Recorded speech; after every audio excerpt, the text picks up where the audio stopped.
Salam dan bahagia Bapak Ibu Guru hebat dimanapun berada. Salam Guru Penggerak. Perkenalkan saya Ruben Marijanter Guterres SPD, calon Guru Penggerak Angkatan ke-11, Kota Denpasar, Provinsi Bali. Pada kesempatan ini perkenankan saya untuk berbagi pemahaman terkait tugas modul 3.3, aksi nyata penerapan komponen Bagja dalam pengelolaan program yang berdampak positif pada murid.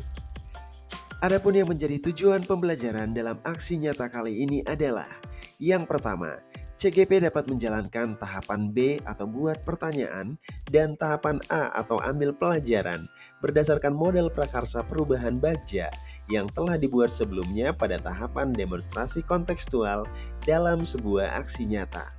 Yang kedua, CGP membuat dokumentasi pelaksanaan tahapan yang telah dijalankan tersebut. Bapak dan Ibu Guru hebat yang berbahagia, adapun program yang saya gagas, saya beri nama Scaffolding, yang merupakan akronim dari Skensa Foundation Learning. Scaffolding adalah akronim dari Skensa Foundation Learning yang mengandung pengertian Fondasi Pembelajaran Peserta Didik Baru SMK Negeri 1 Denpasar.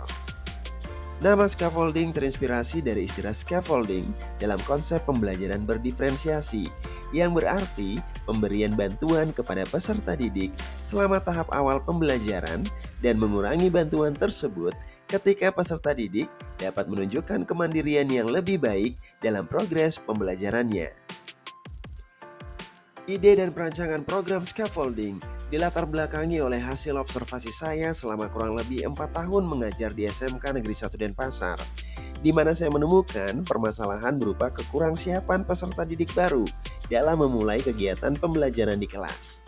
Kekurangsiapan itu dapat dilihat dari kemampuan literasi dan numerasi dasar, kemudian kemampuan menulis dan berbicara, kondisi psikologis dan sosial emosional peserta didik, serta pengenalan dasar-dasar program konsentrasi keahlian atau jurusan yang dipilih.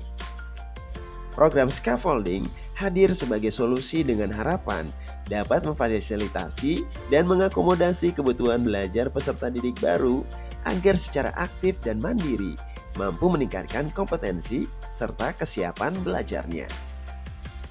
Selanjutnya, program scaffolding dirancang untuk memenuhi 4 tujuan berikut ini.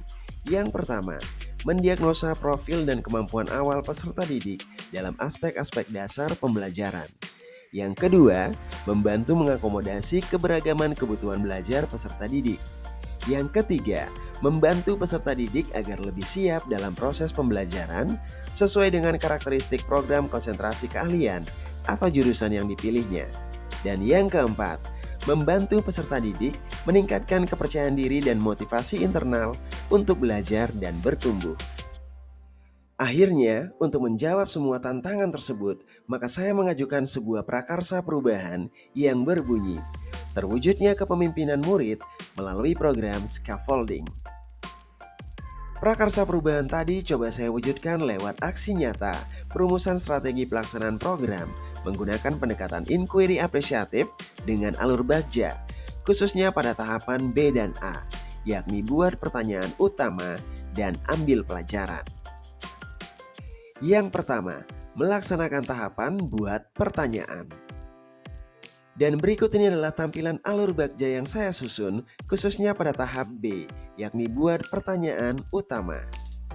Pada tahapan ini saya melakukan beberapa kegiatan awal, di antaranya berkoordinasi dengan kepala sekolah terkait gagasan program scaffolding, sekaligus berdialog mendiskusikan pentingnya kesiapan belajar peserta didik sebelum memulai pembelajaran di kelas.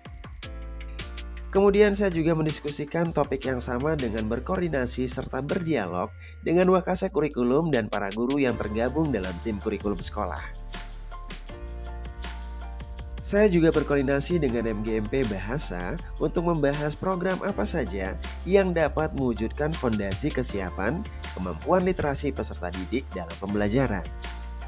Selanjutnya saya berkoordinasi dengan MGMP Matematika untuk membahas rancangan program apa saja yang dapat mewujudkan fondasi kesiapan peserta didik dalam pembelajaran, khususnya dalam kemampuan numerasi. Tidak lupa saya juga berkoordinasi dengan MGMP Bimbingan Konseling untuk membahas rancangan program fondasi kesiapan pada aspek sosial emosional peserta didik dalam kegiatan pembelajaran. Dan saya juga melakukan dialog dengan perwakilan peserta didik untuk mengakomodasi suara, pilihan, dan kepemilikan mereka dalam program yang dirancang. Bapak dan Ibu guru hebat yang berbahagia, setelah melakukan tahapan buat pertanyaan yang utama, saya kemudian melakukan refleksi dengan menggunakan model 4P dengan hasil sebagai berikut. Model refleksi 4P yang pertama adalah aspek peristiwa.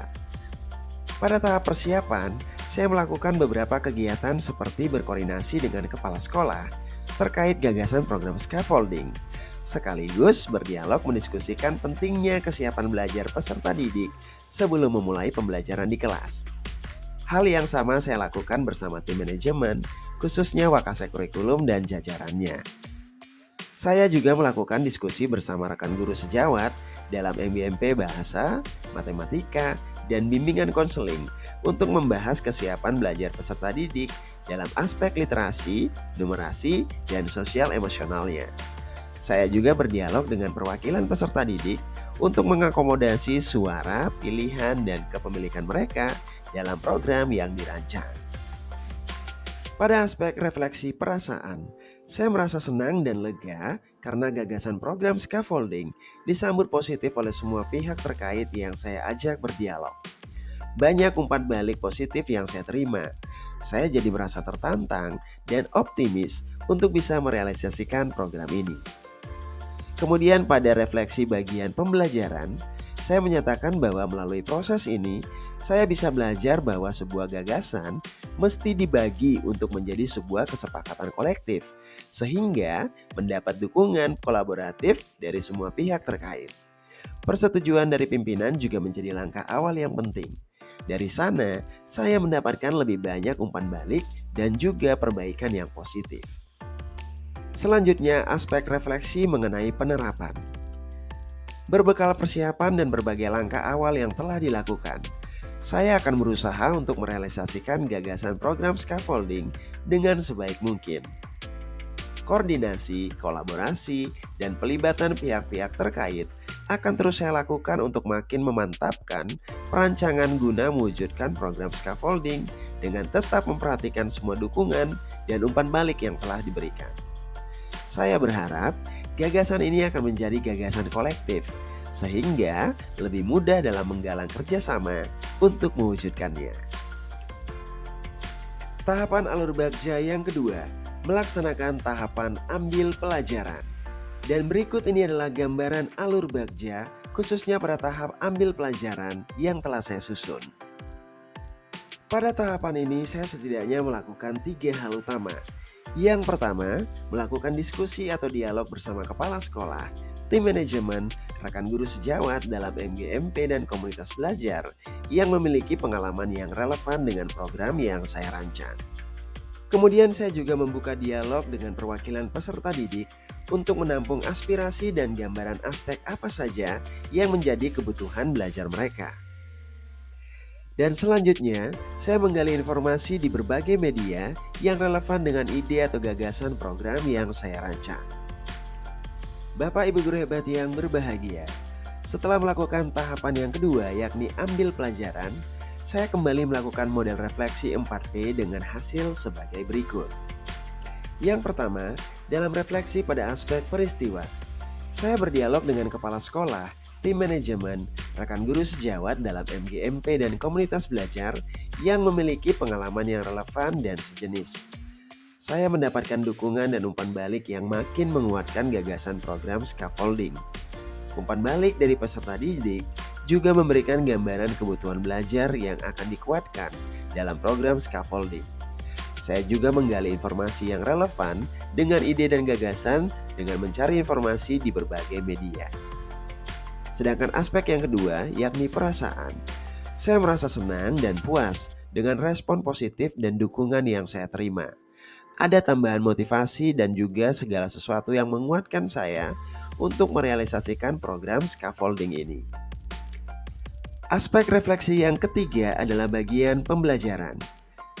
Dalam tahap ini, saya belajar untuk bisa memanfaatkan sumber daya yang ada, khususnya modal manusia dan modal sosial yang dimiliki sekolah ketika merancang program scaffolding. Adapun pelibatan semua pihak, termasuk para peserta didik, memberikan gambaran yang lebih real dan relevan bagi upaya untuk merancang jenis kegiatan dan program apa saja dalam kegiatan scaffolding yang akan dijalankan. Sedangkan pada aspek refleksi mengenai penerapan, saya pikir umpan balik dan masukan positif yang saya terima akan saya jadikan sebagai pedoman dalam rencana tindak lanjut membentuk tim kerja scaffolding. Selain itu, juga akan dijadikan pedoman untuk membentuk atau menyusun jenis program kegiatan apa saja yang akan dilaksanakan. Harapannya, tujuan dan sasaran dari program scaffolding akan menjadi tepat arah dan juga tepat sasaran. Bapak dan Ibu guru hebat yang berbahagia, demikianlah pemaparan saya terkait dengan aksi nyata modul 3.3, pengelolaan program yang berdampak positif pada murid, khususnya dalam penerapan alur Bagja bagian B dan A. Buat pertanyaan utama dan ambil pelajaran. Terima kasih telah menyimak dengan baik. Semoga bermanfaat dan menginspirasi bagi kita semua. Salam guru penggerak, tergerak, bergerak, dan menggerakkan.